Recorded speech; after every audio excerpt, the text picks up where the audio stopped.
대치동 학원가에 학원이 많다라고는 많이들 알고 계신데, 학원 숫자를 들으시면 말이 안 된다라는 말씀들을 많이 하세요.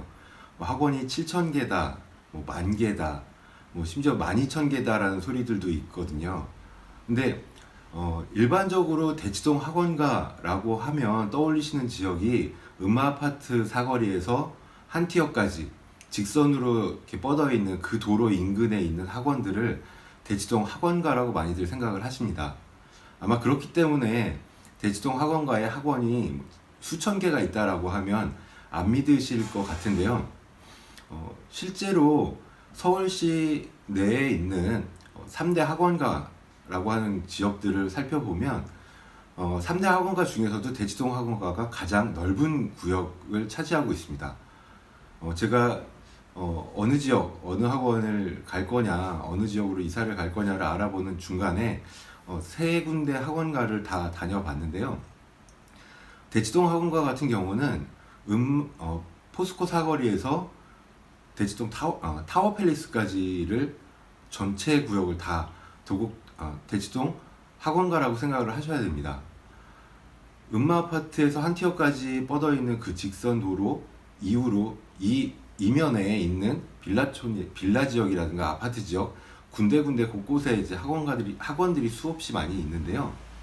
그러다 보니까 수천 개가 된다라는 것도 과한 소리는 아닌 것 같다라는 느낌이고요. 또 한 가지 대치동 학원가의 특징은 대형 학원부터 아주 작은 교습소 규모의 작은 소형 학원까지 학원의 형태가 굉장히 다양하다는 점에 있습니다. 그렇기 때문에 일반적으로 학원 이렇게 떠올리실 때 생각하는 그런 규모의 학원 말고도 굉장히 작은 규모의 학원들이 또 곳곳에 많이 있고요. 그 많은 학원들이 또 다 영업이 잘 됩니다. 그렇기 때문에 수천 개까지 가능할 것 같기도 하고요. 동네로 따지자면 대치동뿐이 아니라 대치동, 역삼동, 도곡동, 개포동까지 4개 동을 아우르는 지역이 대치동 학원가라고 이해를 하셔야 될 것 같습니다.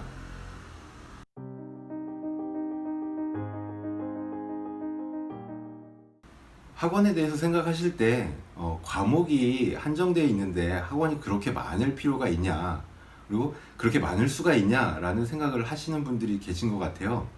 근데 대치동에 학원이 그렇게 많은 이유가, 대치동 같은 경우는 과목별로 나눠져 있고 뭐 이런 게 아니라 과목 내에서도 영역별로 학원들이 나눠져 있는 편입니다. 예를 들자면 수학학원 같은 경우에 이제 일반적으로 그냥 수학학원 이렇게 생각을 하실 텐데, 대치동 같은 경우에는 그게 영역별로 나눠져 있다고 보시면 돼요. 즉 연산학원 따로, 도형학원 따로, 미적분학원 따로, 뭐 이런 식으로 나눠져 있습니다. 그러다 보니까 수학학원 자체도 종류가 상당히 많고요. 그 각각의 학원들이 학생의 레벨에 따라서 또 여러 개로 나눠집니다. 그래서 학원 하나를 다니고 그 학원을 다니기 위해서 또 다른 학원을 다니는 이런 형태들도 간혹 볼 수가 있고요. 영어 같은 경우도 영어의 4대 영역이라고 하는 부분이 기본적으로는 다 다릅니다. 다 다르지만 각각 중점을 두는 파트들이 다 달라요. 디베이트 중심의 학원이 있고, 리딩 중심의 학원이 있고요. 또 라이팅 중심의 학원도 있고, 외국에서 살다 온 친구들을 위한 리터니 전용 학원들도 있습니다. 물론 리터니 학원이라고 해서 국내파 아이들이 입학을 못하는 건 아니지만 뭐 하여튼 성격상 그렇게 나눠지는 경우들이 있어요. 그래서 과목별로도 이렇게 여러 가지로 나눠져 있고, 과학학원 같은 경우도, 사회학원 같은 경우도 사탐, 과탐 이렇게 나눠지는 게 아니라 각 과목별로, 분야별로 나눠져 있다 보니까 전체적으로 학원은 종류별로 선택할 수도 있고 아이의 실력에 따라서도 선택할 수 있는 폭이 다양하다.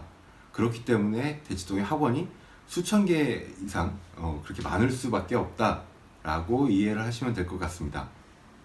국어학원 같은 경우도 논술, 토론 등등으로 나눠져 있고요. 수능, 내신 영역에 따라서 다 학원들이 나눠져 있습니다.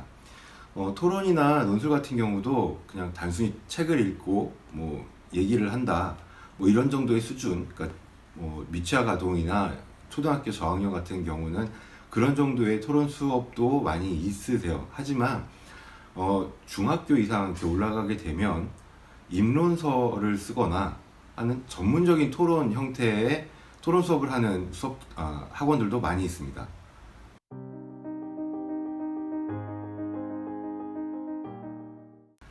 대치동의 학원가에 대해서 정보들을 알아보신 분들을 이렇게 보면 3대 학원, 뭐 5대 학원 이런 것들을 아시는 분들이 계세요. 특히 영어 같은 경우에 이제 대치동 영어학원, 3대 영어학원 뭐 이렇게 검색을 해도 나올 정도로 많은 유명세가 좀 있습니다. 근데 그 3대 영어학원 같은 경우에는 굉장히 유명하기도 하고 입학하기도 굉장히 어려워요. 렉스김, ILE, PI 이렇게 세 개를 3대 영어학원이라고 주로 부르고, 그리고 이제 거기서 조금 더 확장해서 5대 영어학원 뭐 이런 것도 있습니다. 근데 외지에서 오시는 분들은 이제 그런 것들을 많이 확인을 하고 오시는 것 같아요. 그리고 오셔서 대치동 학원가를 돌아다니시다가 학원 설명회를 들으시거나 아니면 이제 그 길가에서 학원에 들어가서 상담을 받아보시는 경우를 보면 보통 이제 큰 학원들을 많이 다니십니다. 그 아무래도 큰 학원들이 소문을 들었을 수도 있고, 그리고 찾아보기가 쉬우실 테니까 그러실 것 같은데요. 대치동에 좀 살다 보니까 가장 특징적인 것 중에 하나가 대치동 아이들이 다니는 학원이 있고요. 대치동 외에 외지에서 오는 학생들이 다니는 학원이 있습니다.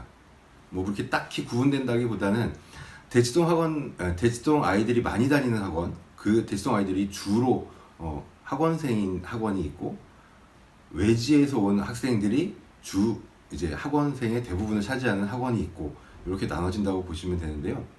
그거에 따라서 약간 분위기나 성향이나 학습 진도나 심화 과정이나 등등이 좀 달라지는 것 같아요.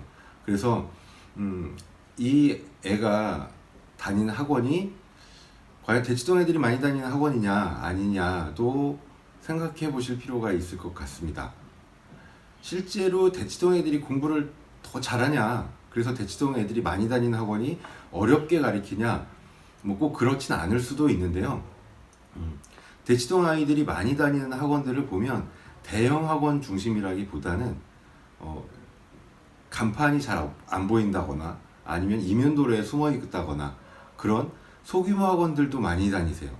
그러니까 소규모 학원이라고 해서 교습소 형태 아니냐라고 가볍게 생각하실 일은 아니실 것 같고요. 우리 애가 다니는 우리의 성향에 맞춰서 입학 테스트를 보시고 그 입학 테스트에 일단 통과를 하시게 된다고 하면 그 아이들의 구성도 한번 참고해 보실 필요가 있으실 것 같습니다.